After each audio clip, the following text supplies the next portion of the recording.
యేసుక్రీస్తును సిలువేశారన్న కారణంగా వందల సంవత్సరాలు క్రైస్తవుల అత్యాచారాల నుండి తట్టుకుని నిలబడ్డ యూదులకు 12వ శతాబ్దం తర్వాత క్రైస్తవ ప్రాబల్యం తగ్గి ఇస్లాం ప్రాబల్యం పెరగడంతో కొంతలో కొంతైనా ప్రమాదం నుండి బయటపడ్డామని సంతోషించారు యూదులు.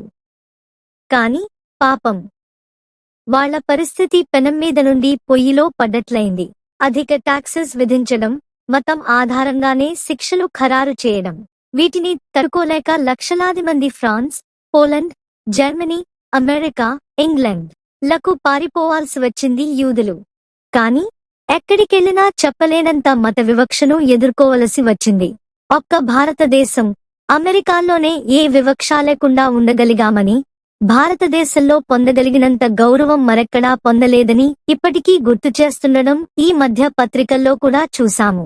జర్మనీలోనైతే హిట్లర్ ఏకంగా గ్యాస్ చేంబర్స్ లో బంధించి విషవాయువు వదలడం ద్వారా ఇంకా అనేక రకరకాలుగా హింసించి సుమారు 60 లక్షల మందిని పొట్టనబెట్టుకున్నాడు. యూదుడైన గ్రేట్ సైంటిస్ట్ ఆల్బర్ట్ ఐన్స్టైన్ కూడా వీళ్ల ఆగడాలు భరించలేక అమెరికా పారిపోవాల్సి వచ్చిందంటే పరిస్థితి ఎంత భయానకంగా ఉండేదో ఊహించుకోవచ్చు. ఇన్ని అత్యాచారాలు, అరాచకాలు, అవమానాలు భరిస్తూ కూడా యూదులు వారి ఆత్మవిశ్వాసాన్ని గాని దేశభక్తిని గాని కోల్పోలేదు. మతంపై వారికి గల విశ్వాసం చెక్కుచెదరలేదు.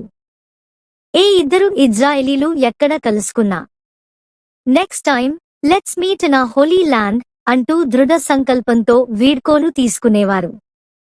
రెండవ ప్రపంచ యుద్ధానంతరం ఐక్యరాజ్య సమితి ప్రోద్బలంతో ఇంగ్లాండ్, అమెరికాల అవసరార్థం స్వతంత్ర ఇజ్రాయెల్ ఏర్పాటుకు అంగీకారంతో 1948లో ఇజ్రాయెల్ ఆవిర్భావం జరిగింది.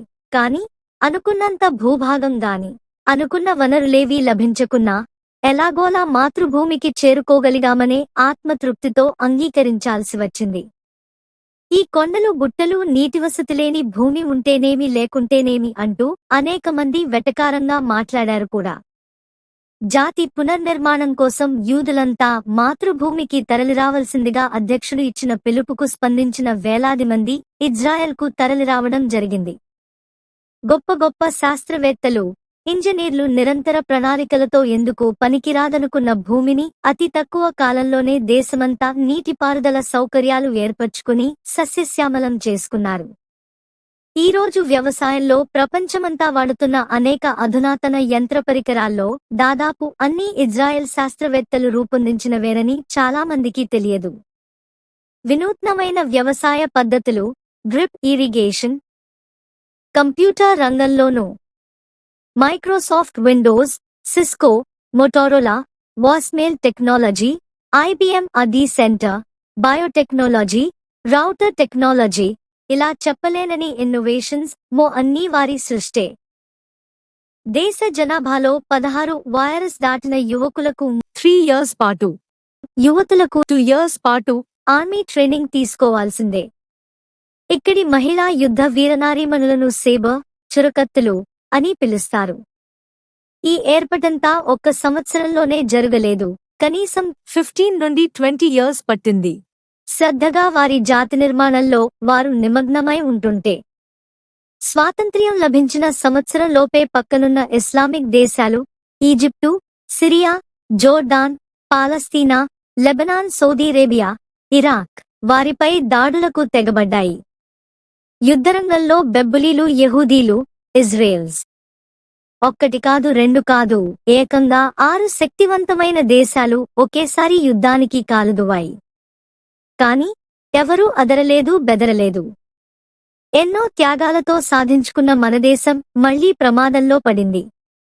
దురాక్రమణకారులను తరిమికొట్టి దేశాన్ని రక్షించుకునేందుకు యుద్ధరంగంలోకి దూకండి అన్న అధ్యక్షుడు డేవిడ్ గురియన్ ఒకే ఒక్క పిలుపుతో మొదట్లో కేవలం 50,000 మాత్రమే ఉన్న సైన్యం జస్ట్ 48 గంటల్లోనే 2,50,000కు చేరింది.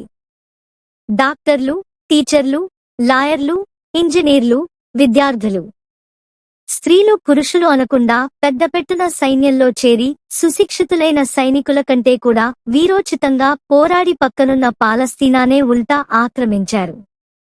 అది ఒకప్పటి యూదుల దేశమే. ఇంతటితో ఇస్లామిక్ దేశాలు యుద్ధాలు ఆపాయనుకున్నారా? 1948 నుండి 1983 వరకు మొత్తం 6 సార్లు తెగబడ్డాయి. 1956లో సూయిజ్ కెనాల్ విషయంలో దాడి చేసిన ఈజిప్టును మట్టి కరిపించింది ఇజ్రాయెల్. 1967లో మళ్లీ సిరియా, జోర్డాన్, లెబనాన్, సౌదీ, పాలస్తీనాలతో కలిసి దాడి చేసిన ఈజిప్టు ఎయిర్ ఫోర్స్లోని 300 యుద్ధ విమానాలకు గాను 280 విమానాలను మొట్టమొదటి రోజునే ఒక్క దెబ్బతోనే కుప్పకూల్చి లేవలేకుండా చావుదెబ్బ తీసి మిగిలిన దేశాలతో ఒక ఆటాడుకుంది. 1973లో లెబనాన్ను కొట్టిన దెబ్బకు ఇప్పటికీ లెబనాన్తో పాటు అరబ్ దేశాలన్నీ లబోదిబోమంటున్నాయి. ఇజ్రాయెల్ పేరు వింటేనే మొత్తం అరబ్ దేశాలన్నీ గజగజ వణికిపోతున్నాయి. కాని అరబ్ దేశాలన్నీ ఉగ్రవాదాన్ని పెంచిపోషించి వెనుక నుండి మద్దతిస్తూ ఇజ్రాయెల్ను సర్వనాశనం చేయాలనే కుట్రతో యాసర్ అరాఫత్ ను హీరో చేసి వెనుక నుండి ఆయుధాలు మందుగుండుతో ఆసరా ఇద్దామనుకున్నారు. దెబ్బకు 10 దెబ్బల ఫార్మ్యులాతో ఇజ్రాయెల్ ప్రతిదాడితో ఉక్కిరిబిక్కిరైపోయాడు అరాఫత్. 2 సార్లు అరాఫత్ అధ్యక్ష భవనాన్ని ముట్టడించి కదిలితే కాల్చేస్తామంటే కిక్కురుమనకుండా బిక్కుబిక్కుమంటూ కూర్చునేసరికి యాసర్ అరాఫత్ అతన్ని పక్కకు తోసి మా తడాఖా చూపిస్తామంటూ ముందుకొచ్చిందే నేటి ఉగ్రవాద సంస్థ హమాస్. ఇజ్రాయెల్కున్న ఇంకో గొప్ప వజ్రాయుధమేమంటే వాళ్ల ఇంటెలిజెన్స్ వింగ్ మోసాద్. ఇజ్రాయెల్ పౌరుల మీద దాడి చేసిన వాళ్లనింతవరకు ఒక్కన్నీ